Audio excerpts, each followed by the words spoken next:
मान लीजिए आप एक अपार्टमेंट के फ्लैट में रहते हैं और उस फ्लैट से बाहर निकलने के लिए जैसे ही आप मेन दरवाज़ा खोलते हैं आपको सामने एक दीवार दिखती है, तो आप खिड़की से भागने की कोशिश करते हैं। तो खिड़की के पास जाकर आप देखते हैं खिड़की भी बंद है क्योंकि वहाँ भी एक दीवार है।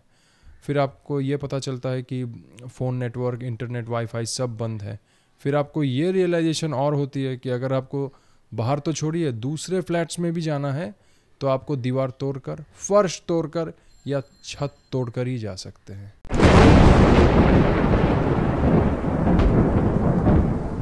तो सिनेलवर यही कहानी है उस फिल्म की जिसका नाम है ब्रिक, जिसे मैं ऑलरेडी देख चुका हूँ।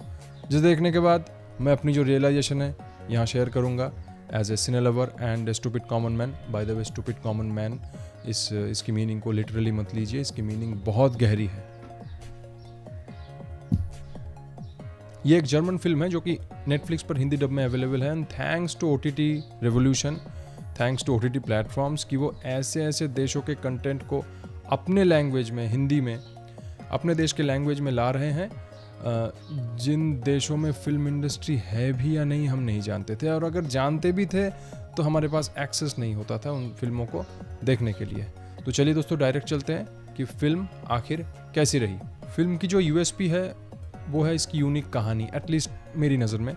अक्सर हम देखते हैं कि इस तरह की फिल्मों में ना ऐसी कहानी होती है कि एलियन अटैक, किसी ने कोई सुपर हीरो सूट बना दिया, या आप कह सकते हैं कि कोई टाइम मशीन किसी ने बना ली, तो वो काफ़ी टिपिकल है। लेकिन ये जो कहानी है, दीवार में सब, एक दीवार अचानक खड़ी हो जाती है और सब ट्रैप हो जाते हैं, ये मेरे लिए बहुत यूनिक है। जैसे ही फिल्म शुरू होती है आप को लगेगा आई ये कोई रोमांटिक ड्रामा पिक्चर है क्या, इन लोगों को भी बॉलीवुड का नशा हो गया। नहीं, फिर जो है तुरंत ही कुछ देर बाद फिल्म जो है अपनी जो सर्वाइवल साई-फाई थ्रिलर मोड है उसमें शिफ्ट कर जाती है, और जो दीवार की जो अपीयरेंस सीन है उसके पीछे कोई कुछ खास बिल्डअप नहीं है, वो अचानक जो है वो दीवार प्रकट हो जाती है। और I am a fan of buildup, though I am a fan of buildup, लेकिन मुझे इससे कोई प्रॉब्लम नहीं है। इस अचानक आने से, इस अचानक दीवार के आने से मुझे ऐसा लगा कि वो जो बैलेंस जो है, वो अक्सर हम कहते हैं कि बिल्डअप नहीं है, कभी भी कुछ भी हो रहा है, बैलेंस बिगड़ रही है, लेकिन आज मतलब कोइंसिडेंटली यहाँ वो चीज़ मुझे नहीं लगी। यहाँ दीवार आई, फिर भी फिल्म अचानक ही आई, बिना बिल्डअप के आई, लेकिन जो बैलेंस है वो बिल्कुल बरकरार है मेरे हिसाब से। फिल्म की जो रिप्रेजेंटेशन है वो काफ़ी यूनिक है, और जो कहानी है उसके हिसाब से, या जिस चीज़ को लेकर कहानी है उसके हिसाब से परिपूरक या कम्प्लीमेंटरी है। शुरुआत में ही जब नाम वगैरह दिखाते हैं तो तब वो ब्रिक्स ऐसे जुड़ रहे हैं, वो विजुअल इफेक्ट है। वो बचपन में एक गेम हुआ करता था, मैं तो कभी नहीं खेला, मेरे दोस्त खेलते थे, वो टेट्रिस ऐसे गेम नहीं आता था, ऊपर से ब्लॉक्स गिर रहे हैं उनको जोड़ना पड़ता था, मैं तो वो गेम समझ ही नहीं पाया। तो उसी तरीके के इफ़ेक्ट्स हैं, मतलब उससे ऑफकोर्स बेहतर हैं, लेकिन उसी टाइप के इफ़ेक्ट्स हैं जो कि उससे ऑफकोर्स बहुत हाई क्वालिटी के हैं। वो इफ़ेक्ट शुरुआत में है जब नाम वगैरह दिखाते हैं। फिर एक जब मेंटल जो साइकोलॉजिकल जो टर्मोइल है वो सीन दिखाते वक्त आप देखेंगे कि वो चीज़ें हेजी हो जाती है। ये एक टिपिकल एक स्टाइल है प्रेजेंटेशन की, ये भी मुझे काफ़ी बेहतरीन लगी। फिल्म में एक मक्खी जो है ना, मक्खी के मेटाफोर को यूज़ किया गया। एक मक्खी के सीन्स कुछ जगहों में, बहुत नहीं है, कुछ जगहों में है। तो मुझे ऐसा लगता है, देखिए मैं तो बस एज्यूम कर सकता हूँ, ये मक्खी जो है ये वो मेटाफोरल सिंबोलिज्म है कि मक्खी जैसे कैद नहीं करते हम, तो इंसान भी कैद हो गए हैं। तो ये ऐसा कुछ शायद मेटाफोर है जो उस मक्खी के ज़रिए फिल्म मेकर्स बताना चाहते हैं। मैं गलत भी हो सकता हूँ, ये मैंने अपने हिसाब से डिकोड किया लॉजिकली। एक यूनिक एलिमेंट है फिल्म में, अब मैं इसे यूनिक कहूँ या वियर्ड कहूँ मैं समझ नहीं पा रहा, और मुझे ये भी पता नहीं कि ये मुझे पसंद है या नहीं है। जब कैरेक्टर्स कुछ सीन्स में, सब सीन्स में नहीं, कुछ सीन्स में डायलॉग डिलीवर कर रहे होते हैं, तो एक अजीब सी मैकेनिकल रोबोटिक या इको इफ़ेक्ट है, एक अजीब, मैं इसे क्या कहूँ मैं समझ नहीं पा रहा, पर हाँ थोड़ी तो यूनिक है, वियर्ड वे में यूनिक है, नो डाउट, एटलीस्ट मेरे लिए। अच्छे खासे टेम्पो के साथ फिल्म जो है अपने कैरेक्टर्स और कहानी को लेकर आगे बढ़ती है, बोर होने का मौका बिल्कुल नहीं देती।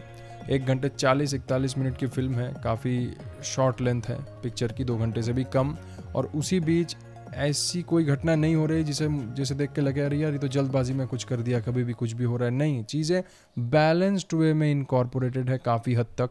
जो लीड जो एक्टर्स हैं, जो दो कपल हैं, सॉरी एक कपल हैं जो लीड, उनके बीच जो इमोशनल सीन्स है, उनकी जो इमोशनल कम्प्लेक्सिटीज़ है, जो पास्ट लाइफ ट्रेजेडीज़ है, उसको काफ़ी बेहतरीन तरीके से फिल्म मुख्य तौर पर प्रेफरेंशियल वे में उन्हीं के मतलब सीन्स, इमोशनल सीन्स को ज़्यादा हैमर करती है फिल्म, क्योंकि जाहिर सी बात है वो लीड एक्टर है, तो उनके जो ये इमोशनल कॉम्प्लेक्सिटी, इमोशनल जो भी सीन्स हैं, पास्ट लाइफ, भयंकर ट्रेजेडी, इसको काफ़ी बेहतरीन तरीके से फिल्म पोर्ट्रे करती है।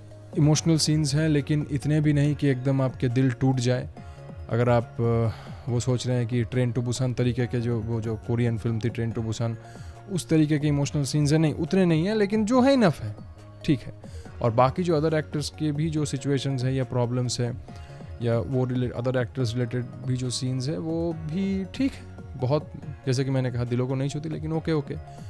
प्रेडिक्टेबिलिटी की अगर बात करें तो एक कैरेक्टर को आप प्रेडिक्ट कर सकते हैं कि ये शायद नेगेटिव कैरेक्टर है, ये शायद कुछ गलत करे, प्रॉब्लम क्रिएट करे, हो सकता है ये हैवान हो, और आप पार्शियली सही साबित हो गए। फिल्म में जो CGI VFX रिलेटेड जितने भी शॉट्स है वो ऑलमोस्ट हॉलीवुड लेवल है, और फिल्म के जो एक सीन है कि जहाँ वो लीड एक्टर कोड क्रैक कर रहा होता है एक कंसेप्ट के ऊपर बेस करके, तो उस वक्त जो VFX का जो इस्तेमाल है वो सीन की जो इम्पैक्ट है वो बहुत बढ़ा देती है, और आप भी जब वो कंसेप्ट सुनेंगे तो आप भी कहीं ना कहीं इंटेलेक्चुअली रेजोनेट करेंगे। फिल्म में बाकी जो इमोशनल सीन्स हैं उसमें भी बैकग्राउंड म्यूज़िक नो डाउट काफ़ी अच्छे हैं। फिल्म में जो सीन शॉक वैल्यू जनरेट करती है वो बेहतरीन है, पर इतनी भी बेहतरीन नहीं कि आप बहकर कहीं और चले जाए उस सेंसेशन में, एक हद तक ठीक है, और इतनी भी बेहतरीन नहीं है, ये शायद मैं दो कारणों से कह सकता हूँ। या तो सच में उतनी बेहतरीन नहीं है लेकिन अच्छी है, लेकिन उतनी बेहतरीन नहीं है, और एक कारण है शायद मैं थोड़ा मशीन हो गया हूँ, इसलिए मैं वो फील ही नहीं कर पा रहा, पता नहीं क्या कारण है।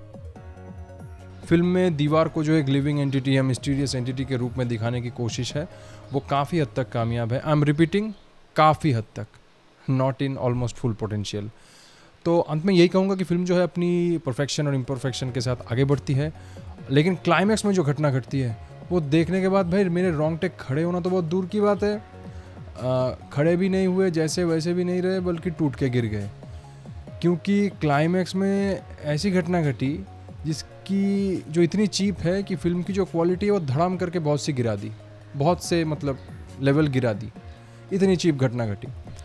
वो हम बॉलीवुड या सुपर हीरो फिल्म में नहीं देखते, सॉरी बॉलीवुड या साउथ की फिल्म में नहीं देखते कि गोली खाने के बाद विलन जो है और ताकतवर होकर और दुगनी ताकत से मारने लगता है, वो चीज़ यहाँ भी घटी है। वो विलन जो है मर गया है, एक्चुअली आपको लगेगा कि शायद मर गया, गोली यहाँ लगी है सीने में, कितनी भी ताकतवर हो यार, मर ही गया होगा, और अगर मर नहीं भी गया, जिंदा भी है, तो इतनी ताकत उसमें कहाँ से आ गई कि और भी भयंकर तरीके से वो मारने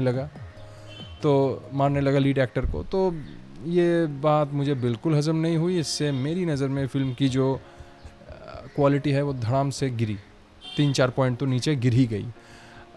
ऐसी इतनी बेहतरीन कंसेप्ट वाली फिल्म में जैसे भी बनाए, जो कि एक हद तक अच्छी भी है फिल्म, इतनी बेहतरीन कंसेप्ट वाली फिल्म में इस तरह के सीन्स बिल्कुल भी लाजमी नहीं है। एक्चुअली किसी भी फिल्म में लाजमी नहीं है, लेकिन इस तरह के कंसेप्ट वाली फिल्म में तो बिल्कुल भी नहीं है। लेकिन हाँ, इन तमाम चीज़ों के बावजूद, तमाम पॉजिटिव नेगेटिव जो भी बोलिए चीज़ों के बावजूद, फिल्म जो है आप बिल्कुल एंजॉय कर सकते हैं। यूनिक कंसेप्ट है, एक बार तो देख ही सकते हैं, कुछ लोग हो सकता है बार बार भी देखें। तो दोस्तों यही कहूँगा, यही था आज का रिव्यू। मिलते हैं किसी नए वीडियो में।